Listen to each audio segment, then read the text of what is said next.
북한에서의 현송월은 카리스마 넘치는 김정은의 두 번째 부인이자 큰 권력을 가진 여자입니다. 하지만 제가 알던 송월이는 원래 그렇지 않았습니다. 그 일이 있기 전까지는 말이죠. 안녕하세요. 평양뉴스입니다. 제보자의 신변을 위해 가명으로 사연이 진행되는 점 양해 부탁드리겠습니다. 그럼 민지 씨가 직접 겪은 오늘의 사연 시작하겠습니다. 안녕하세요. 저는 남한으로 오게 된 지 벌써 1년이 다 되어가는 리민지라고 합니다. 남한으로 오게 된 것에 정말로 감사하며 살아가고 있지만 여전히 제 마음을 짓누르고 있는 인물이 하나 있답니다. 바로 현송월이에요. 왜 현송월이 제 마음을 짓누르고 있냐고요? 오늘은 바로 그 이야기를 들려드리려고 합니다. 저의 죄책감을 조금을 씻어내고픈 마음도 있지만 북한에 얼마나 많은 세력들이 있는지 그리고 얼마나 무서운 구도를 가지고 있는지 꼭 알리고 싶거든요. 용기 내어 사연을 보낸 만큼 꼭 끝까지 들어주셨으면 합니다. 저는 어렸을 때부터 평양에서 태어나 자랐습니다. 어머니 말씀으로는 제가 어릴 때부터 음악을 좋아했는데 그게 제 인생을 바꿔놓을 줄은 저도 몰랐어요. 1990년대 말 제가 평양음악무용대학에 입학했을 때가 기억이 납니다. 입학 첫날 긴장한 채 강당에 앉아 있었죠. 그때 제 옆자리에 앉은 게 현송월이었어요. 송월이는 자신감 넘치는 목소리로 먼저 말을 걸더라고요. 처음엔 송월이의 당당함에 위축됐지만 음악 얘기를 나누다 보니 저희는 어느새 친해져 있었습니다. 현송월과 저는 정반대 성격이었습니다. 제가 조용하고 내성적이라면 송월이는 활발하고 카리스마 넘쳤죠. 현송월은 항상 자신감 넘치는 목소리로 말했고 걸음걸이마저 당당했어요. 송월이가 연습실에 들어오면 분위기가 확 바뀌곤 했죠. 모두의 시선이 송월이에게 집중됐으니까요. 현송월은 타고난 리더였습니다. 어려운 일이 생기면 늘 앞장서서 해결하려 했죠. 때로는 고집스럽고 강압적으로 보이기도 했지만 그만큼 열정적이고 책임감 강한 아이였어요. 그리고 그런 송월이의 에너지는 주변 사람들도 함께 끌어올렸죠. 하지만 그 중에서도 우리를 하나로 묶어준 건 음악에 대한 열정이었습니다. 밤새 연습실에서 노래하고 악기 연주하던 그 시간들이 아직도 제 머릿속에는 생생해요. 현송월은 늘 더 잘할 수 있어 라며 자신과 주변을 채찍질하고는 했죠. 그 모습에 저도 자극받아 더 열심히 하고는 했습니다. 대학 생활 동안 우리는 서로의 장단점을 보완하며 실력을 키웠습니다. 혹여나 제가 음정이나 박자를 놓치면 현송월이 바로 잡아주곤 했죠. 송월이의 날카로운 지적은 때론 아프기도 했지만 항상 정확했어요. 반대로 송월이가 너무 과하게 표현할 때면 제가 조언해주기도 했죠. 현송월은 제 의견을 존중해주면서도 자신의 색깔을 잃지 않았어요. 그런 현송월의 야망은 대단했습니다. 송월이는 늘 우리는 분명 평양을 대표하는 가수가 될 거야 라고 말했죠. 처음엔 허황된 꿈이라고 생각했지만 송월이의 열정을 보며 점점 그 꿈을 믿게 됐습니다. 현송월은 꿈을 위해 쉬는 날에도 연습했고 저도 송월이 덕분에 함께 성장할 수 있었으니까요. 그렇게 시간이 흘러 졸업을 할 무렵 우리는 나란히 보천보전자악단 단원을 뽑는 시험에 합격했습니다. 그때 얼마나 기뻤는지 몰라요. 둘이서 손을 맞잡고 펄쩍펄쩍 뛰며 좋아했던 게 기억나네요. 현송월은 봐, 내가 말했지? 우리가 해냈잖아 라며 환하게 웃었어요. 그 순간 현송월의 눈빛은 정말 빛났죠. 우리의 꿈이 이루어지는 순간이었어요. 물론 보천보전자악단에서의 생활은 힘들었어요. 하지만 행복했습니다. 매일 아침 일찍 일어나 연습하고 밤늦게까지 공연하는 날도 많았지만 송월이와 함께여서 즐거웠어요. 우리는 서로를 격려하며 더 높은 곳을 향해 나아갔죠. 그러던 어느 날 뜻밖의 소식을 듣게 되었습니다. 송월이가 모란봉악단에 발탁됐다는 거예요. 처음 들었을 때는 믿기지 않았어요. 모란봉악단은 우리나라 최고의 악단이니까요. 송월이의 얼굴에 번지는 기쁨을 보며 저도 축하해줬지만 마음 한구석이 묘하게 아파오는 것은 어쩔 수가 없더군요. 송월이의 발탁 소식 후 동료들은 모두 모여 송월이를 축하해줬습니다. 저도 웃으며 축하했지만 속으로는 복잡한 감정이 일었어요. 기쁘면서도 서운하고 자랑스러우면서도 질투가 났죠. 왜 내가 아니고 현송월일까 하는 생각이 자꾸 들었습니다. 그날 밤 숙소로 돌아와 저는 몰래 혼자 울었습니다. 송월이와 저는 늘 함께였는데 이제 다른 길을 가게 된 거죠. 뒤처지는 것 같은 느낌에 자존심이 상하기도 했지만 동시에 제 자신이 부끄럽기도 했죠. 친구의 성공을 진심으로 기뻐하지 못하는 제 모습이 싫었거든요. 그렇게 다음 날부터 현송월은 모란봉악단 연습에 참여하기 시작했습니다. 저는 여전히 보천보전자악단에서 활동했고요. 그러다 보니 저희는 자연스럽게 점점 만날 시간이 줄어들었죠. 가끔 마주치면 반갑게 인사를 나눴지만 예전 같은 친밀함은 사라진 것 같았습니다. 그러다 2015년 저는 텔레비전으로 모란봉악단의 베이징 공연 소식을 듣게 되었습니다. 현송월의 모습이 화면에 나왔을 때 가슴이 뛰더라고요. 그런데 갑자기 공연이 취소됐다는 뉴스가 나왔어요. 그리고 이유를 들었을 때 놀라지 않을 수 없었죠. 원수님 작품은 점 하나 뺄 수 없다. 라고 현송월이 말했다는 거예요. 얼마나 대담한 발언인지 몰라요. 속으로 김정은이 들으면 어떻게 될지, 그리고 공연이 취소된 것에 대해 송월이가 문제가 되지 않을지 걱정됐죠. 하지만 예상과 달리 김정은은 현송월의 충성심을 높이 샀다고 해요. 결국 그 사건 이후 현송월의 지위는 급상승했습니다. 이제 송월이는 단순한 악단원이 아니라 김정은의 측근이 된 거죠. 그렇게 TV에 자주 등장하는 송월이를 보며 저는 마음이 복잡했습니다.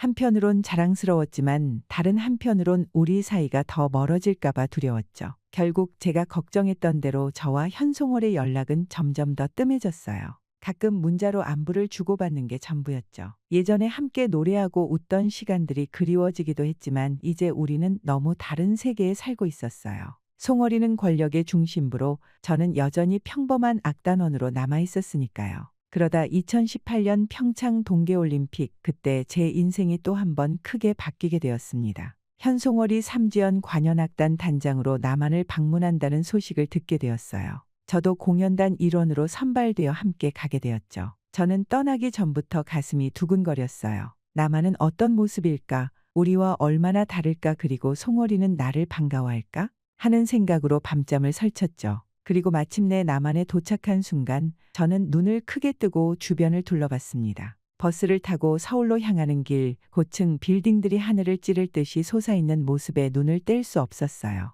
거리 곳곳에 설치된 대형 전광판에서는 화려한 영상들이 끊임없이 흘러나왔고 도로 위로는 최신식 자동차들이 쏜살같이 지나갔죠. 특히 놀라웠던 건 사람들의 모습이었습니다. 형형색색의 옷을 입은 사람들, 다양한 헤어스타일, 그리고 자유롭게 거리를 활보하는 모습. 모든 것들이 마치 축제 같았어요. 젊은이들은 스마트폰을 들고 웃으며 대화를 나누고 거리 공연을 하는 사람들도 보였죠. 이런 광경은 평양에서는 상상도 할 수 없었어요. 그러면서 저는 슬쩍 현송월의 표정을 살폈습니다. 그리고 송월이의 눈이 어느 때보다 크게 뜨여 있는 걸 볼 수가 있었죠. 물론 사람들을 의식해 입술을 꽉 다문 채 창밖을 응시하고 있었지만 저는 그 눈빛에서 놀라움과 호기심, 그리고 약간의 혼란을 읽을 수 있었어요. 그 순간 현송월도 이 모든 것에 큰 충격을 받았다는 걸 알 수 있었죠. 숙소에 도착해서도 놀라움은 끊이지가 않았어요. 자동으로 열리는 문, 터치 한 번으로 조절되는 조명과 온도, 그리고 화면 속 사람과 직접 대화할 수 있는 영상 전화기까지. 이런 첨단 기술들을 직접 경험하니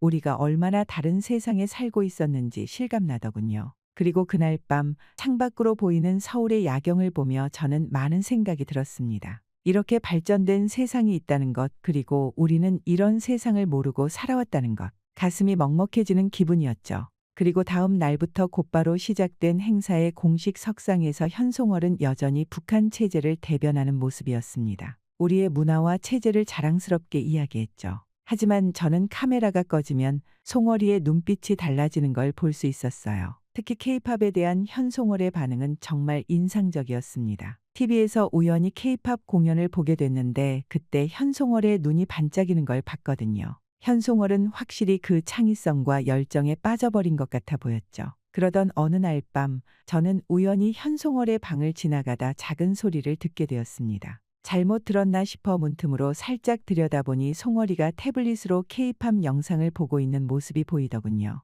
춤을 따라하려고 노력하는 모습도 보였죠. 그때 현송월의 표정은 순수한 즐거움과 호기심으로 가득 찬 예전과 같은 모습이었어요. 그 모습을 보니 괜히 반갑더군요. 하지만 남한에서 지내는 동안 저는 현송월의 모습이 제가 알던 그 모습과는 많이 달라졌다는 걸 느꼈습니다. 예전에 현송월은 열정적이고 음악에 대한 순수한 사랑이 있었지만 이제는 뭔가 달랐어요.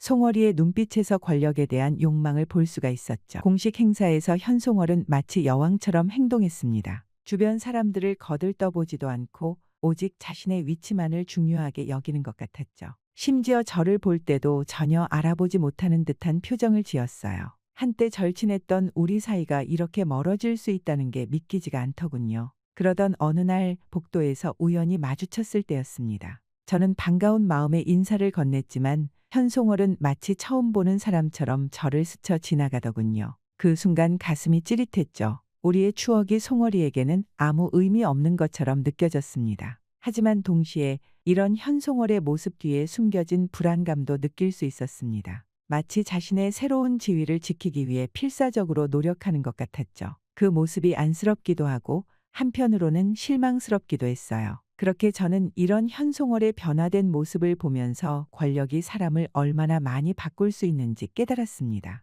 그리고 동시에 제 마음 한구석에서는 작은 질투의 감정도 일어났죠. 왜 나는 저렇게 되지 못할까? 하는 생각이 들었거든요. 그뿐만이 아니었습니다. 공연 연습 중에도 현송월의 변화를 느낄 수 있었거든요. 송월이가 흥얼거리는 노래가 케이팝 멜로디인 걸 저는 곧바로 알아챘죠. 안무에도 케이팝 춤 동작을 살짝 넣으려고 하더라고요. 물론 아무도 눈치채지 못하게 말이에요. 하지만 오랫동안 송월이를 알아온 저희 눈에는 모든 것들이 다 보였습니다. 이러한 나만에서의 시간이 끝나갈 무렵 현송월의 표정은 더욱 복잡해 보였어요. 송월이의 눈에서 불안과 기대 그리고 결의가 동시에 보였죠. 무언가를 결심한 듯한 표정이었어요. 그렇게 평창 올림픽 이후 시간은 빠르게 흘러갔습니다. 그 사이 현송월의 지위는 눈에 띄게 상승했죠. 처음에는 작은 승진으로 시작했지만 점점 더 중요한 자리로 올라가더군요. 매번 송월이의 승진 소식을 들을 때마다 제 가슴은 묘한 감정으로 꽉 찼습니다.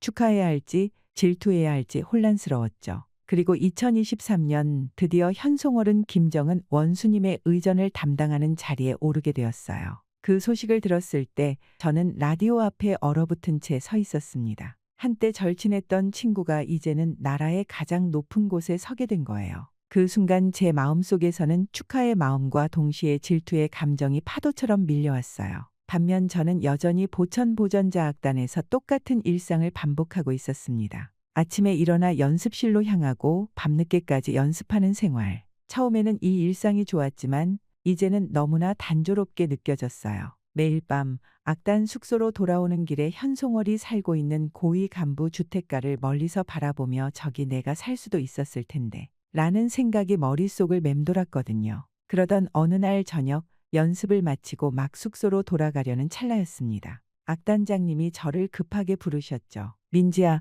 잠깐만. 그분의 목소리에 긴장감이 묻어 있었어요. 중요한 심부름이 있다. 이 서류를 지금 당장 현송월의 집에 전달해야 해. 송월이의 집으로 직접 가서 전해주렴. 절대 다른 사람 손에 들어가선 안 돼. 그렇게 처음 가보는 고위 간부 주택가는 마치 다른 세상 같았습니다. 높은 담장과 삼엄한 경비 그리고 멀리서 보이는 화려한 집들. 제가 있어야 할 곳이 아닌 것 같은 느낌이 들었죠. 길을 찾는 데만 30분이 넘게 걸리더군요. 시간이 갈수록 밤 공기는 차가워졌고 거리는 점점 더 적막해졌습니다. 손목시계를 볼 때마다 초침 소리가 제 심장 소리처럼 크게 들렸죠. 그리고 11시가 훌쩍 넘은 시간, 저는 드디어 현송월의 집을 찾았습니다. 집 앞에 서자 갑자기 모든 게 비현실적으로 느껴졌습니다. 이 안에 현송월이 있다니. 저는 손가락이 떨리는 걸 느끼며 초인종의 손을 가져갔다가 문득 망설였어요. 이 시간에 초인종을 누르면 실례가 되지 않을까 하는 생각이 들더라고요.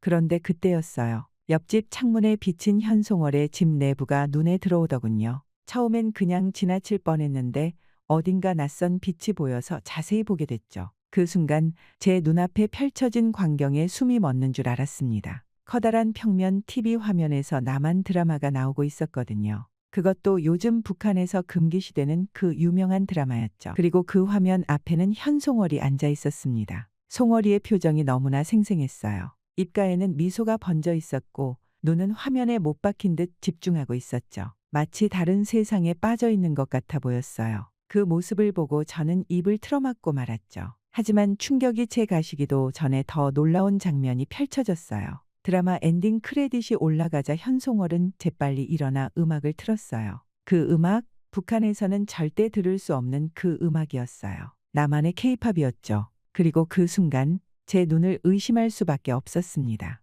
현송월이 음악에 맞춰 춤을 추기 시작한 거예요. 그것도 아주 열정적으로요. 송월이의 몸짓 하나하나가 자유로움과 열정으로 가득 차 있었어요. 마치 억눌렸던 감정을 모두 쏟아내는 것만 같았죠. 그 모습을 보며 저는 그 자리에 얼어붙은 채 서 있었습니다. 머릿속이 하얘지는 것 같았고 심장은 마구 뛰었어요. 이게 꿈인지 현실인지 분간할 수 없었죠. 한때 제가 가장 좋아했던 현송월의 숨겨진 모습. 그 순간 저는 이 비밀을 알게 된 제 자신이 두려워졌어요. 충격적인 현송월의 모습은 이것뿐만이 아니었습니다. 시간이 흐르면서 현송월의 또 다른 면모가 드러나기 시작했거든요. 어느 날 저는 악단 공연을 위해 중앙청사에 갔었어요. 리허설 준비를 하던 중 복도에서 갑자기 현송월의 날카로운 목소리가 들려오더군요. 호기심에 이끌려 살짝 문틈으로 보니 현송월이 한 젊은 하급 직원과 마주하고 있는 것이 보였습니다. 그 직원의 얼굴은 창백했고 온몸이 떨리고 있었죠. 반면에 현송월의 눈빛은 차갑고 매서웠습니다. 이런 쓸모없는 보고서를 어떻게 최고 지도자님께 올릴 수 있다고 생각했죠? 송월이의 말 한마디 한마디가 독침처럼 날카로웠습니다. 그 직원은 뭔가 말하려 했지만 현송월은 기회조차 주지 않았습니다. 당신 같은 무능한 사람 때문에 우리 부서가 망신당하는 거예요. 이런 실수가 또 있다면 당신은 물론이고 당신 가족들까지 모두 가만두지 않을 줄 알아요. 그 말에 직원의 얼굴이 사색이 되었습니다. 그리고 현송월은 그의 보고서를 바닥에 던져버리고 발로 밟았죠. 이런 쓰레기 같은 보고서라니 당장 다시 작성해 오세요. 3시간 안에 완벽한 보고서가 제 책상 위에 없으면 당신 앞날은 없어요. 알겠어요? 그리고는 뒤돌아서서 성큼성큼 걸어가 버리더군요. 그 직원은 바닥에 무릎을 꿇고 구겨진 보고서를 주워 담았습니다. 그의 손이 심하게 떨리는 게 보였죠. 이 장면을 목격하고 나니 가슴이 철렁 내려앉는 것만 같았습니다. 과거에 따뜻하고 열정적이었던 현송월은 온데간데 없고 그 자리에 차갑고 냉혹한 권력자만이 남아있었죠. 더 충격적인 건 이게 처음이 아니라는 것이었습니다. 주변에서 현송월의 이런 행동이 점점 더 빈번해지고 있다는 소문을 들었거든요. 심지어 송월이 밑에서 일하던 사람들 중 몇몇이 갑자기 자취를 감추었다는 이야기도 있었죠. 그 순간 저에게 현송월에 대한 실망감과 동시에 두려움이 밀려왔습니다. 권력이 어떻게 한 사람을 이렇게 바꿔놓을 수 있을까요? 그리고 더 무서운 건 언젠가 저도 송월이처럼 변할 수 있다는 생각이 들었다는 거예요. 그러면서 점점 제 마음속에는 분노와 배신감이 자라나기 시작했습니다. 한때 음악에 대한 순수한 열정으로 가득 찼던 제 친구가 이렇게 변해버렸다는 사실에 실망스러웠어요. 현송월에 대한 실망감 그리고 이런 송월이가 성공하는 현실에 대한 분노가 커져갔죠. 때로는 내가 저 자리에 있었다면 저렇게 살지 않았을 텐데 라는 생각도 들었어요. 그럴 때마다 제 가슴 속에서는 질투와 분노 그리고 배신감이 뒤섞여 소용돌이쳤죠. 이 비밀을 어떻게 해야 할지, 앞으로 현송월을 어떻게 대해야 할지 고민의 밤이 깊어갔어요. 한편으로는 송월이를 고발하고 싶은 마음도 들었지만 다른 한편으로는 옛 친구에 대한 미련도 남아있었죠. 복잡한 감정 속에서 잠 못 이루는 밤을 보내게 되었습니다. 그러던 어느 날 저의 인생을 완전히 뒤흔들 사건이 일어나고 말았습니다. 어느 늦은 밤 그날도 저는 연습을 마치고 숙소로 돌아가던 중이었어요. 그런데 갑자기 어둠 속에서 누군가가 저를 부르더군요. 리민지 동무. 깜짝 놀라 돌아보니 낯선 남자 둘이 서 있었습니다. 그들의 옷차림과 태도로 보아 저는 그들이 고위당 간부임을 직감했죠. 우리와 잠시 이야기 좀 나눌 수 있겠어? 그들의 말투는 공손했지만 어딘가 위협적이었습니다. 저는 거절할 수 없다는 걸 알았죠. 그래서 그들을 따라 근처의 한적한 공원으로 갔어요. 그곳에서 그들은 놀라운 제안을 했습니다. 리민지 동무, 우리는 당신이 현송월에 대해 알고 있는 것을 알고 있어. 그 말에 가슴이 쿵 내려앉았어요. 어떻게 그들이 알고 있는 걸까요? 누군가 저를 감시하고 있었던 걸까요? 걱정 마시오. 우리는 당신을 해치려는 게 아니요. 오히려 도움을 청하러 왔어. 그들의 말에 저는 그나마 조금은 안도했지만 여전히 긴장이 풀리지 않았습니다. 그들은 현송월이 너무 큰 권력을 가지게 되었다고 말했습니다. 김정은의 총애를 받아 국가 기밀에 접근할 수 있게 되었는데 이게 국가 안보에 위협이 될 수 있다는 거였죠. 현송월 동무가 남한 문화에 심취해 있다는 걸 우리도 알고 있어. 하지만 증거가 필요하오. 그리고 그들은 제안을 했습니다. 당신이 현송월의 비밀을 폭로해주면 그 대가로 당신에게 현송월의 자리와 풍족한 부를 주겠소. 어떻소? 한번 생각해보지 않겠소? 그 말을 듣는 순간 머릿속이 하얘졌습니다. 그동안 꿈꿔왔던 모든 것을 한순간에 이룰 수 있는 기회였죠. 하지만 동시에 무서운 생각도 들었어요. 친구를 배신한다는 건 옳은 일은 아니었으니까요. 시간을 드리겠소. 잘 생각해 보시오. 그들은 그렇게 연락처를 남기고 사라졌습니다. 그날 밤 저는 한숨도 자지 못했어요. 머릿속에서는 현송월과의 추억, 송월이의 변한 모습 그리고 제가 느꼈던 질투심이 뒤섞여 소용돌이쳤죠. 저는 며칠 동안 내내 고민했어요. 매 순간이 고통스러웠죠. 한편으로는 현송월을 지키고 싶었지만 다른 한편으로는 그동안 억눌렸던 욕망이 고개를 들었으니까요. 나도 인정받고 싶어. 나도 성공하고 싶어. 이런 생각들이 머릿속을 맴돌았죠. 결국 저는 선택을 내렸습니다. 떨리는 손으로 전화를 들어 그들에게 연락했죠. 알겠습니다. 제가 현송월에 대해 알고 있는 모든 것을 말하겠습니다. 그 순간 제 마음 한구석에서 무언가가 부서지는 소리가 들리는 것 같았어요. 우정이었을까요? 아니면 제 양심이었을까요? 하지만 이미 돌이킬 수 없는 강을 건넌 거였어요. 다음 날 저는 약속된 장소에서 그들을 다시 만났어요. 떨리는 목소리로 현송월이 남한 드라마를 보고 케이팝을 즐기는 모습을 자세히 증언했죠. 송월이의 이중생활, 권력 남용, 모든 것을 털어놓았습니다. 말을 할 때마다 가슴이 찢어지는 것 같았지만 이미 시작한 일이었고 멈출 수가 없었어요. 그들은 만족스러운 표정으로 저를 바라봤습니다. 잘했소, 리민지 동무. 이제 당신의 새로운 인생이 시작될 거요. 준비하고 있게. 그날 이후 저는 불안과 기대가 뒤섞인 날들을 보냈습니다. 언제 현송월에 대한 조치가 취해질지 그리고 제가 언제 약속받은 자리에 오를 수 있을지 기다리고 있었죠. 그러던 어느 날 충격적인 소식이 들려왔습니다. 현송월이 체포되어 처형되었다는 거예요. 그 소식을 듣는 순간 온몸에 힘이 빠졌어요. 제 귀를 의심했죠. 처형이라니.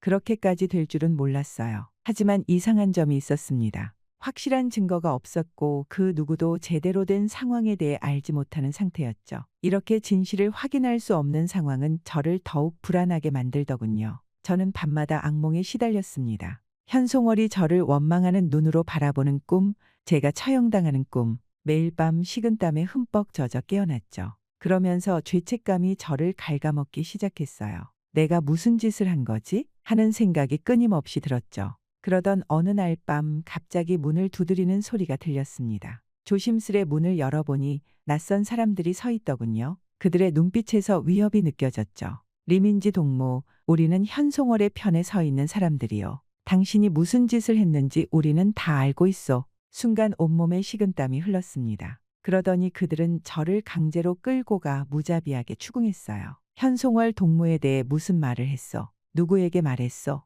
공포에 질린 저는 필사적으로 부인했어요. 저는 아무것도 모릅니다. 정말 아무것도. 하지만 그들은 믿지 않았어요. 계속해서 저를 위협하고 협박했죠. 우리는 계속 당신을 지켜볼 거요. 한 발짝만 잘못 움직여도 가만두지 않겠소. 그들이 떠난 후에도 공포는 가시지 않았습니다. 이제 제 주변 모두가 적으로 느껴졌죠. 심지어는 현송월을 제거한 세력도 저를 감시하기 시작했어요. 그들은 제가 입을 열어 그들의 계략을 폭로할까봐 두려워하는 것 같았죠. 그러면서 매 순간이 지옥같이 느껴졌습니다. 누구를 믿어야 할지, 어디로 가야 할지 모르겠더라고요. 양쪽에서 오는 압박감에 점점 더 숨쉬기가 힘들어졌어요. 제가 선택한 길이 저를 이렇게 위험한 상황으로 몰아넣을 줄은 상상도 못했죠.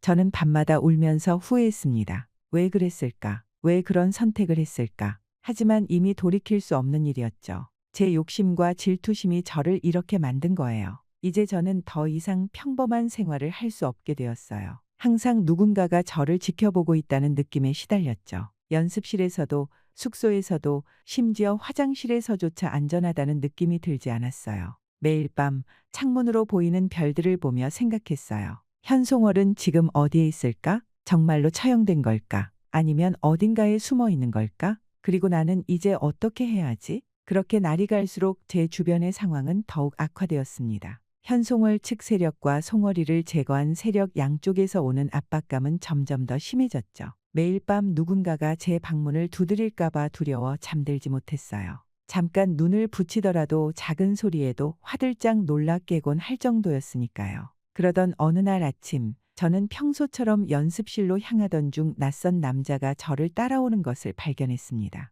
그는 제가 돌아볼 때마다 재빨리 숨었지만 분명 저를 감시하고 있다는 걸 알 수 있었죠. 가슴이 쿵쾅거렸어요. 골목을 돌 때마다 그의 발자국 소리가 들리는 것 같았거든요. 이제 제 일상 전체가 누군가의 감시 아래 있다는 생각에 숨이 막혔어요. 그래서 결국 그날 밤 저는 중대한 결심을 했습니다. 더 이상 이렇게 살 수는 없다고 생각했죠. 그래서 저는 탈북, 그 위험하고 무모한 선택을 하기로 했습니다. 결심을 하는 순간 두려움과 동시에 이상한 해방감이 느껴졌어요. 하지만 이것만이 제가 이 끔찍한 상황에서 벗어날 수 있는 유일한 방법처럼 보였거든요. 계획을 세우는 데에는 몇 주가 걸렸습니다. 모든 것을 비밀리에 준비해야 했죠. 탈북 브로커를 찾아 연락을 취하고 필요한 돈을 모으고 탈출 경로를 외우는 등 매 순간이 긴장의 연속이었어요. 돈을 모으기 위해 몰래 악단의 악기를 팔기도 했어요. 양심의 가책을 느꼈지만 살아남기 위해서는 어쩔 수 없었죠.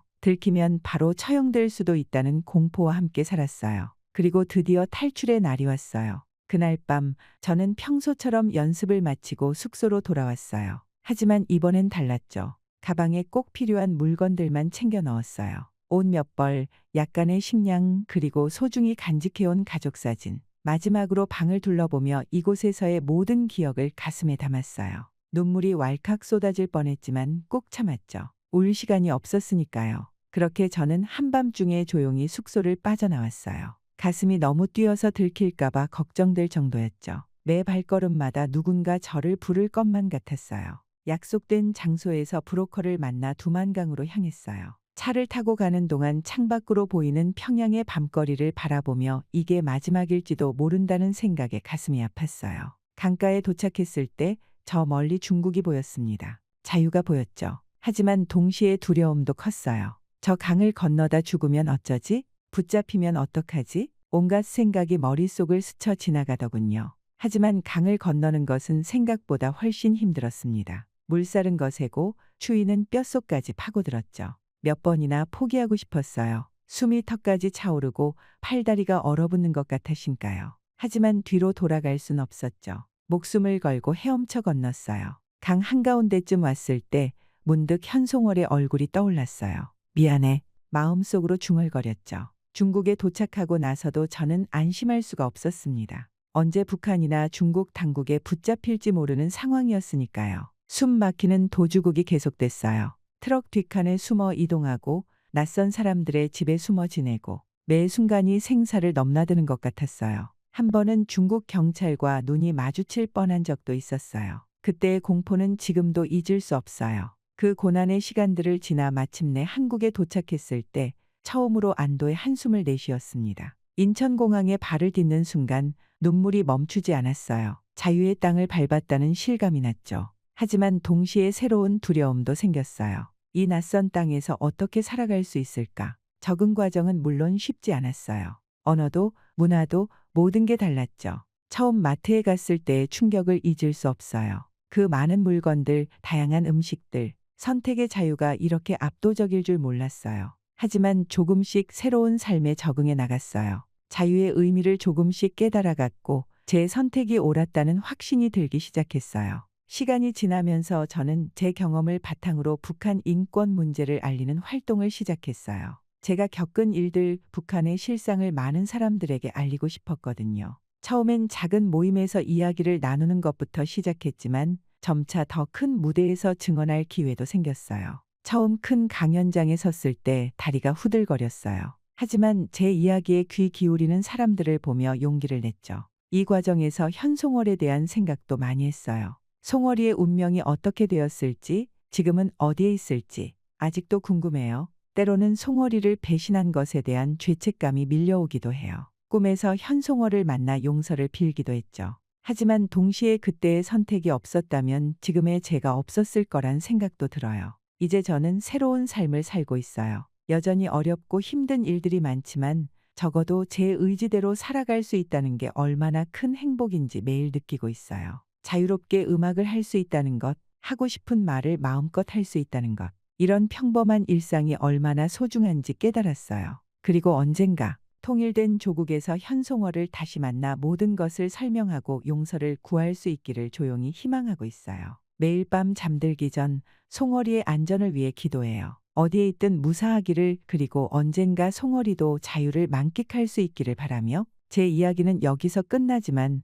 새로운 삶은 이제 시작이에요. 질투와 배신, 후회와 용서, 그리고 새로운 시작. 이 모든 것들이 저를 지금의 저로 만들어 주었어요. 앞으로 어떤 일들이 기다리고 있을지 모르지만 이제는 당당히 맞설 수 있을 것 같아요. 자유와 함께 찾은 제 자신을 믿으며 새로운 꿈을 향해 나아가고 있답니다. 아직도 김정은의 그 공포에 질린 눈이 머릿속에 생생합니다. 모든 사람들을 다 죽일 기세였죠. 북한에 사람이 남을 수는 있을까 싶을 정도였어요. 지금 생각하면 저희 두 가족이 남한에 온 것은 너무나도 축복이라고 생각합니다. 김정은은 사실거의 미쳐 있었으니까요. 안녕하세요. 저는 북한을 떠난 지 1년이 다 되어가는 박성철입니다. 지금은 남한에서 감사한 새 삶을 살아가고 있죠. 이제는 조금 남한에 익숙해질 듯 하지만서도 뉴스에서 북한에 대한 이야기가 나오면 아직도 마음이 좋지가 않을 때가 있습니다. 북한은 제게 한때는 충성을 다했던 나라였지만 배신을 당하고 도망치듯이 떠나게 된 곳이기도 하거든요. 저뿐만이 아니라 다른 가족까지 나름 높은 직위에 있었던 저희가 도망치듯이 오게 되었으니 얼마나 큰 일이었을지 상상이 가시죠.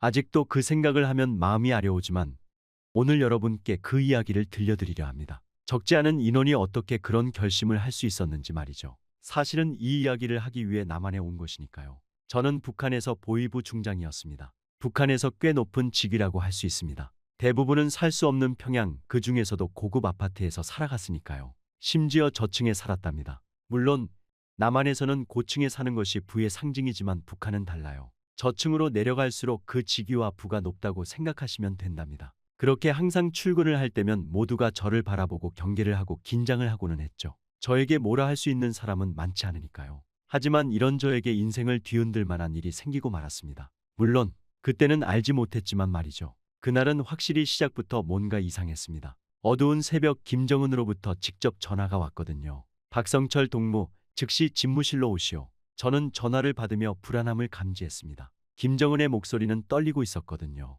이건 정말 심각한 상황이구나 싶었죠. 김정은의 집무실에 들어서자마자 저는 충격적인 광경을 목격했습니다. 김정은은 평소 위험 있는 모습은 온데간데 없고 소파 구석에 몸을 웅크리고 있었겠네요. 그의 얼굴은 창백했고 눈은 불안하게 좌우로 흔들리고 있었습니다. 손에 든 찻잔은 떨림으로 인해 찬물이 흘러내리고 있었죠. 제 두 눈을 의심하게 만드는 광경이었죠. 박성철 동무, 김정은의 목소리는 떨리고 갈라져 있었어요. 방금 나를 죽이려 했어. 무기로 무장한 암살자들이 말이야. 그런 그의 모습에 저는 당황했습니다. 완전히 이성을 잃고 공포에 질린 모습이었으니까요. 한편으로는 분노에 찬 것처럼 보이기도 했지만 확실히 공포감이 훨씬 더 커 보였습니다. 저는 그저 바라보고 있을 수밖에 없었죠. 그러다 약간 정신을 차린 김정은은 저를 똑바로 쳐다보며 저희 인생을 바꾸는 지시를 내렸습니다. 박성철 동무, 자네가 직접 이 사건의 진상을 조사하고 내 경호를 강화하시오. 무조건 그놈들을 다 잡아내.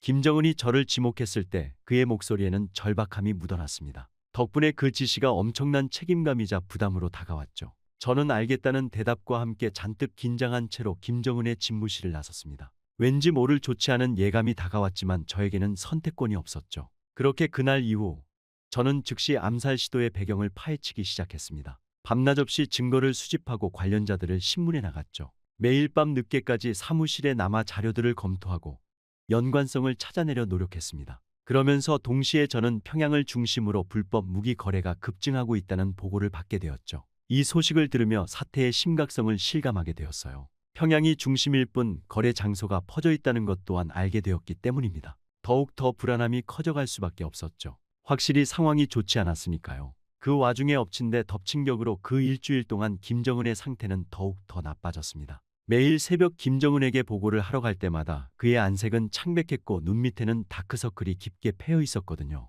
김정은은 잠을 거의 못 자는 듯했고 작은 소리에도 놀라곤 했습니다. 경호원들의 수는 2배로 늘었고 김정은의 식사도 더욱 철저하게 검열되었죠. 하루는 제가 보고를 마치고 나오는데 김정은이 홀로 중얼거리시는 소리를 듣기도 했어요. 누구를 믿어야 하나? 대체 내가 뭘 잘못했길래 나한테 왜 이러는 거야?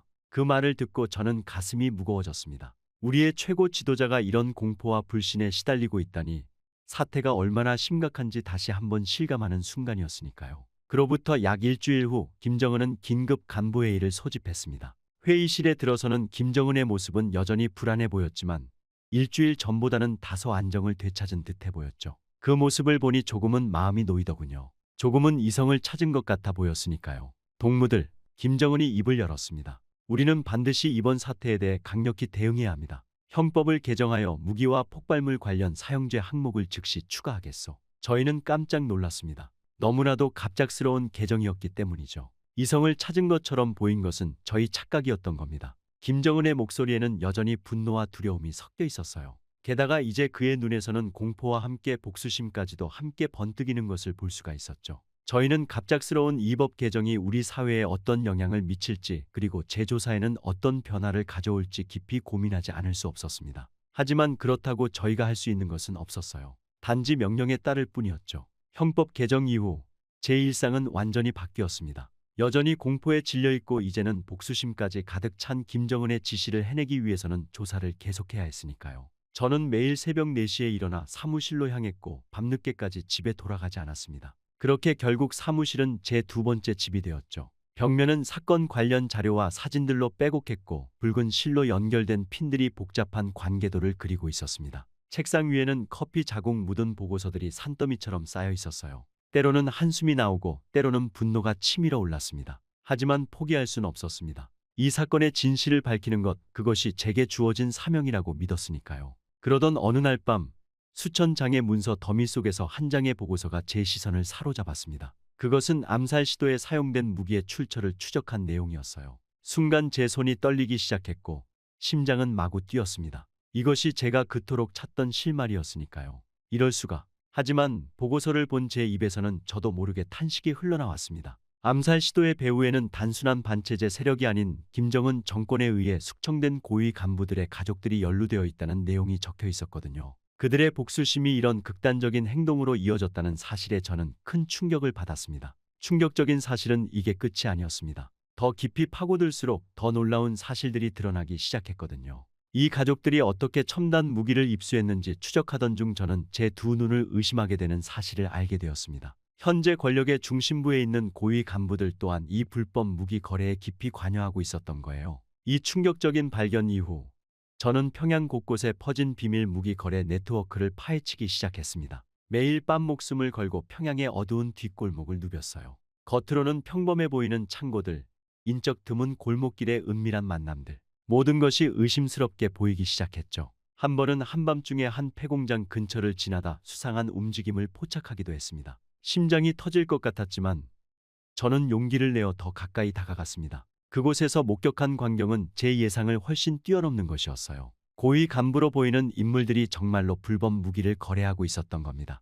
이게 말이 돼. 제 눈앞에서 펼쳐지는 광경은 국가의 통제를 완전히 벗어난 거대한 암시장의 존재를 여실히 보여주고 있었습니다. 고위 간부들은 겉으로는 김정은에 대한 충성을 맹세하면서 뒤로는 엄청난 이익을 위해 체제의 적과 손을 잡고 있었던 거예요. 하지만 이게 끝이 아니었어요. 조사를 진행하면서 저는 또 다른 충격적인 사실을 알게 되었습니다. 김정은이 부임한 이후 숙청된 사람들의 수가 무려 500명이 넘는다는 것이었죠. 이 숫자를 처음 봤을 때 제 손에 들고 있던 서류를 떨어뜨릴 뻔했습니다. 500명이 넘는다고? 그럼 대체 무기 거래를 하는 사람이 얼마나 있는 거라는 뜻이지? 순간 숫자 뒤에 숨겨진 현실을 생각하니 등골이 오싹해졌습니다. 500명이란 숫자는 단순한 통계가 아니었으니까요. 그것은 500개의 인생, 500개의 가족 그리고 수천 명의 연관된 사람들을 의미했죠. 그리고 동시에 이 모든 사람들이 잠재적인 반체제 세력이 될 수 있다는 사실이기도 했고요. 이 사실은 저까지 오싹하게 만들더군요. 절대 적은 수가 아니었으니까요.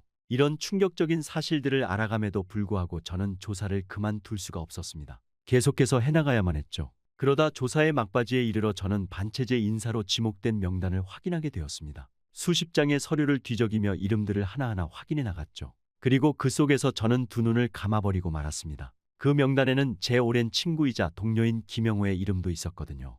영호야, 너 맞아. 영호는 어렸을 때부터 같은 동네에 살던 저의 가장 친한 친구였습니다. 힘들 땐 함께 힘듦을 나눠 짊어주고 기쁠 땐 함께 기뻐해주는 그런 중마고우였죠. 저희는 항상 비슷한 생각을 가지고 있었고 그렇게 영호 또한 지금 보위부 간부로 일을 하고 있었기에 더욱 더 충격을 받을 수밖에 없었습니다. 저는 이런 사실을 전혀 알지 못했어요.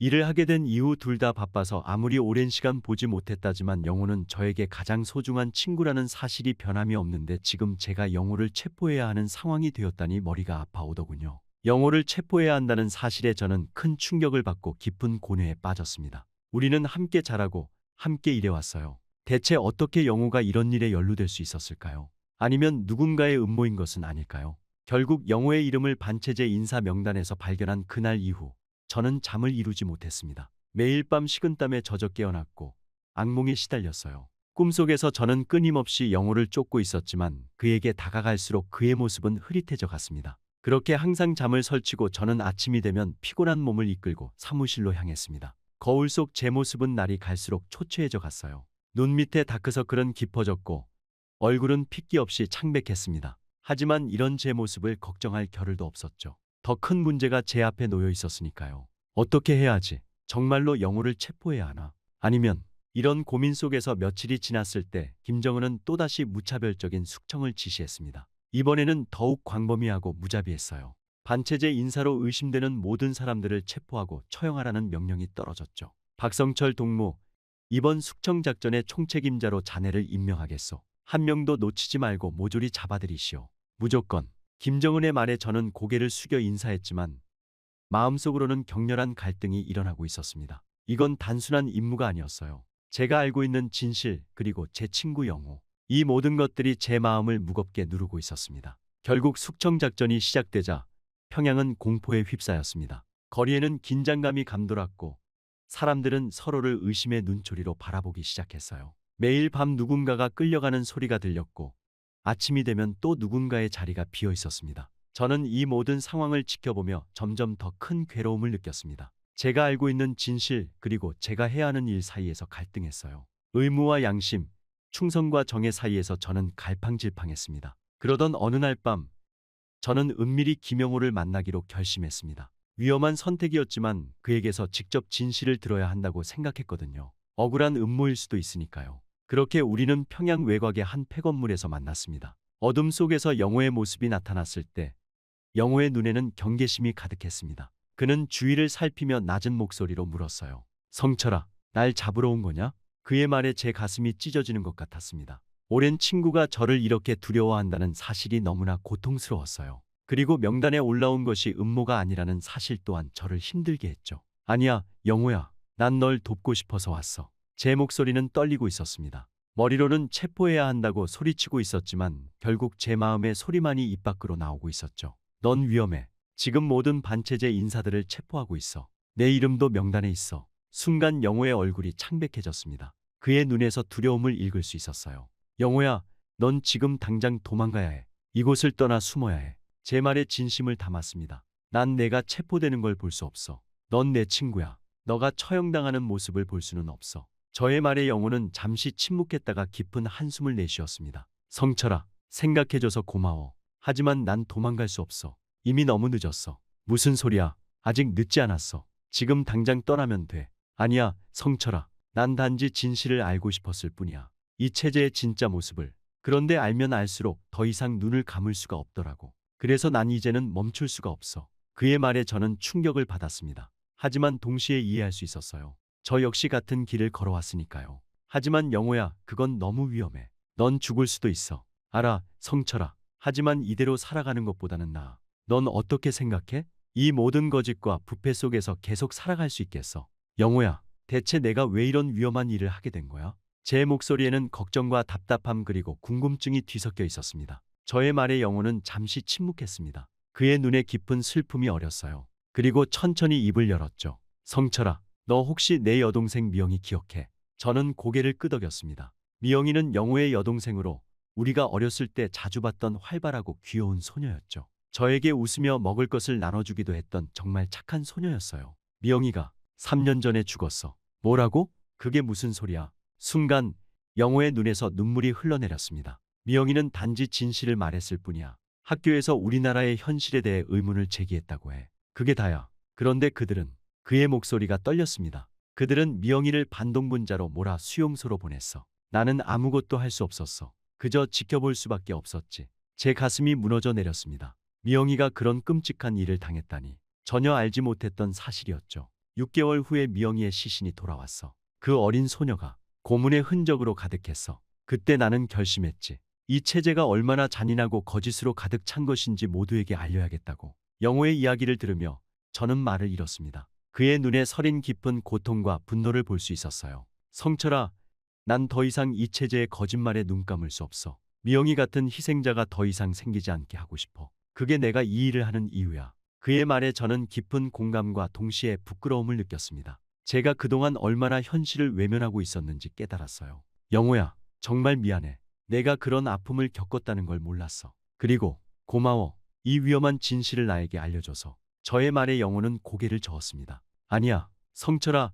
오히려 나에게 그렇게 말해줘서 고마워. 그런데 너 또한 알아야 할 것이 있어. 넌 지금 당장 도망쳐야 해. 영호의 말에 저는 당황해서 영호를 빤히 쳐다보았습니다. 그게 대체 무슨 말이야? 저의 말에 영호는 한숨을 내쉬며 이야기를 이어갔습니다. 반체제 고위 간부들 사이에서 너에게 반체제 선동을 뒤집어 씌우자는 이야기가 나오고 있어. 자신들의 일들이 들킬까봐 겁이 나는 거지. 그래서 오늘 너와 만나면 꼭 도망가라는 이야기를 하고 싶었어. 영호의 충격적인 폭로를 듣고 저는 온몸에 전율이 흐르는 걸 느꼈어요. 저는 극도의 혼란과 배신감에 휩싸였죠. 북한 체제 내에서 우리의 미래가 완전히 사라졌다는 걸 깨달았습니다. 영호야, 이게 정말이야? 제 목소리가 떨리고 있었어요.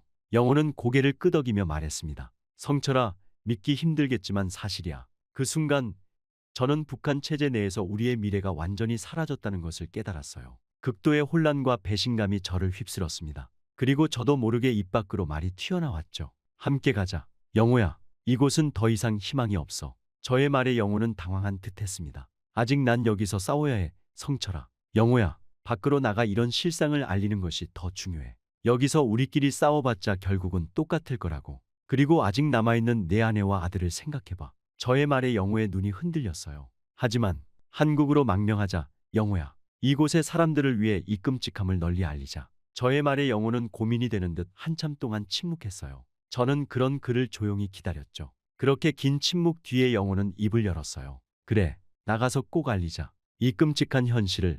그렇게 저희는 다음 날부터 우리는 은밀히 정보를 수집하기 시작했습니다. 우리의 높은 지위를 이용해 여러 경로로 탈북 루트를 모색했어요. 매 순간이 위험의 연속이었죠. 한 번의 실수만으로도 모든 것이 물거품이 될 수 있었으니까요. 우리는 오랜 세월 동안 쌓아온 인맥을 총동원했습니다. 군 내부의 협조자들을 만나 국경 경비 상황을 파악하고 정부 기관 내의 동조자들과 접촉해 필요한 서류들을 준비했어요. 매번 만남이 마지막이 될 수도 있다는 생각에 가슴이 조여왔습니다. 두 가족이 함께 움직여야 해서 더 조심스러웠죠. 동시에 저희는 한국 정부와의 비밀 접촉을 시도했습니다. 이것이 가장 위험하면서도 중요한 단계였죠. 다행히 우리의 높은 지위와 갖고 있는 정보의 가치를 인정받아 한국 정부의 협조를 얻어낼 수 있었어요. 모든 준비 과정에서 가장 힘들었던 건 가족들에게 이 사실을 알리는 것이었습니다. 처음에 제 아내는 믿으려 하지 않았습니다. 눈물을 흘리며 저를 붙잡고 여보, 제발 정신 차려요. 우리가 어떻게 그럴 수 있어요?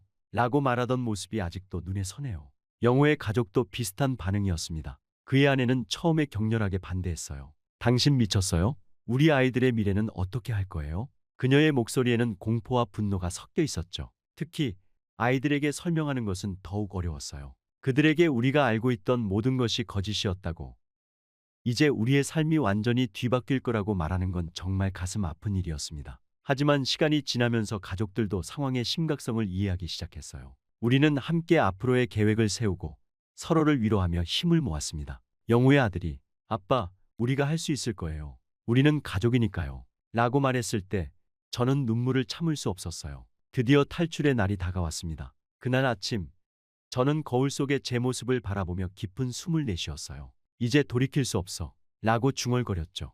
영호와 통화했을 때 그의 목소리에서도 같은 긴장감을 느낄 수 있었습니다. 우리는 평소와 다름없이 행동하며 하루를 보냈어요. 하지만 제 심장은 계속해서 빠르게 뛰고 있었습니다. 저녁이 되자 우리 두 가족은 조용히 짐을 챙겼습니다. 꼭 필요한 것들만 골랐죠. 추억이 담긴 물건들을 두고 가는 건 정말 가슴 아팠습니다. 제 딸아이가 좋아하는 인형을 들고 이것도 가져갈 수 있어요? 라고 물었을 때 저는 마음이 찢어지는 것 같았어요. 미안해, 사랑하는 딸.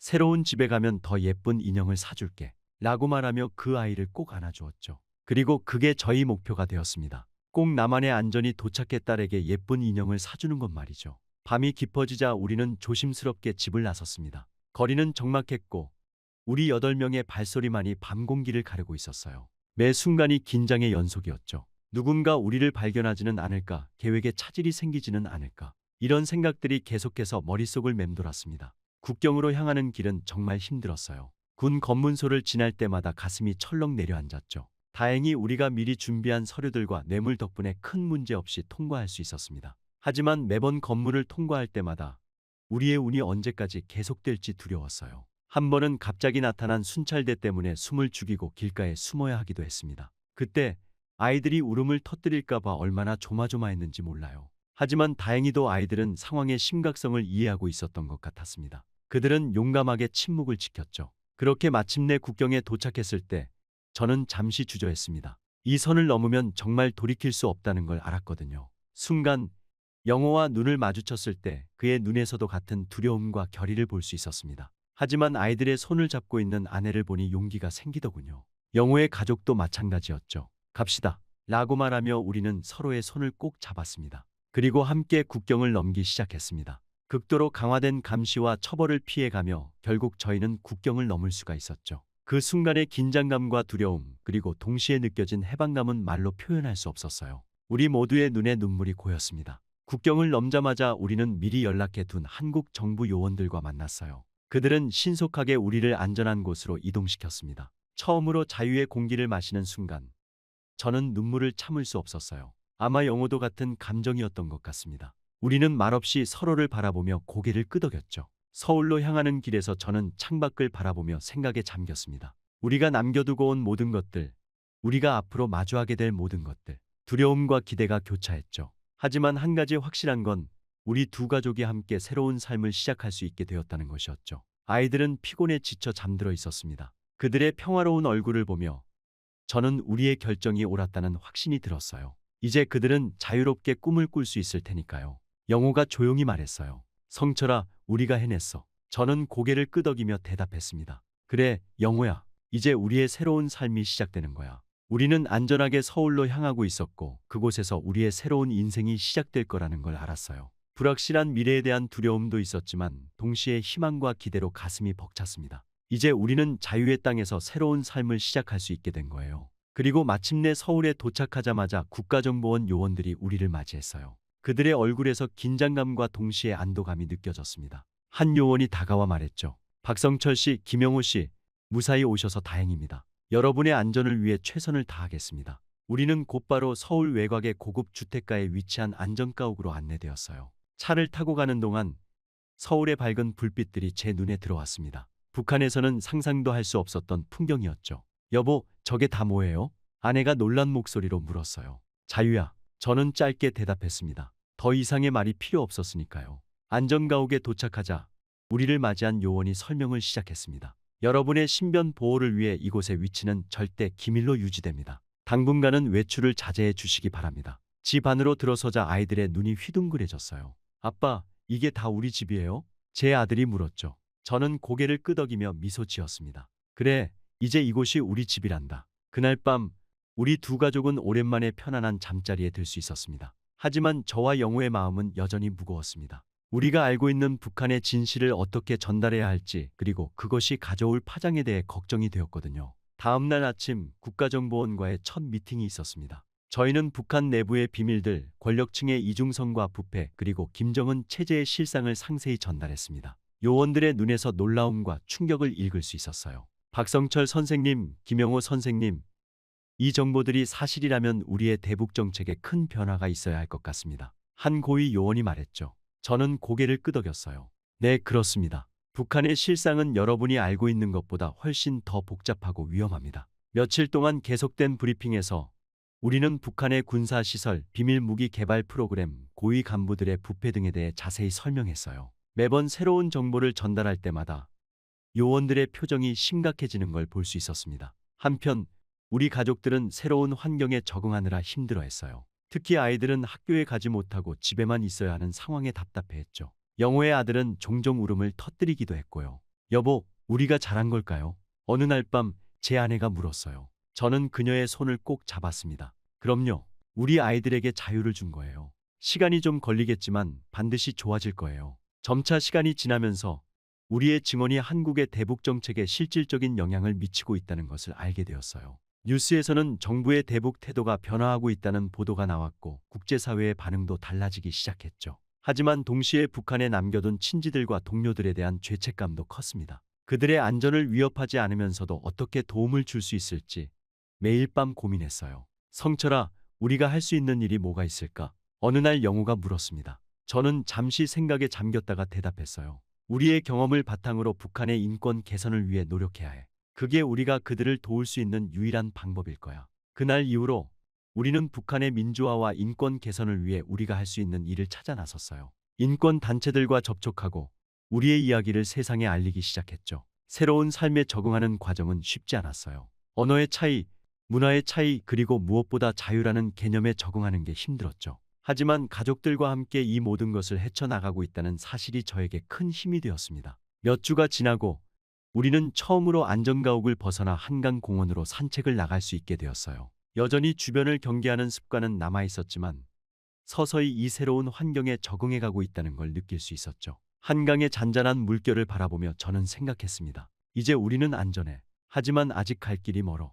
영호가 제 옆에 다가와 섰어요. 성철아, 우리의 선택이 옳았다고 생각해? 저는 잠시 침묵했다가 대답했습니다. 그래, 옳았어. 우리는 이제 진실을 말할 수 있고 우리 아이들은 자유롭게 꿈을 꿀 수 있어. 그것만으로도 충분해. 그래요.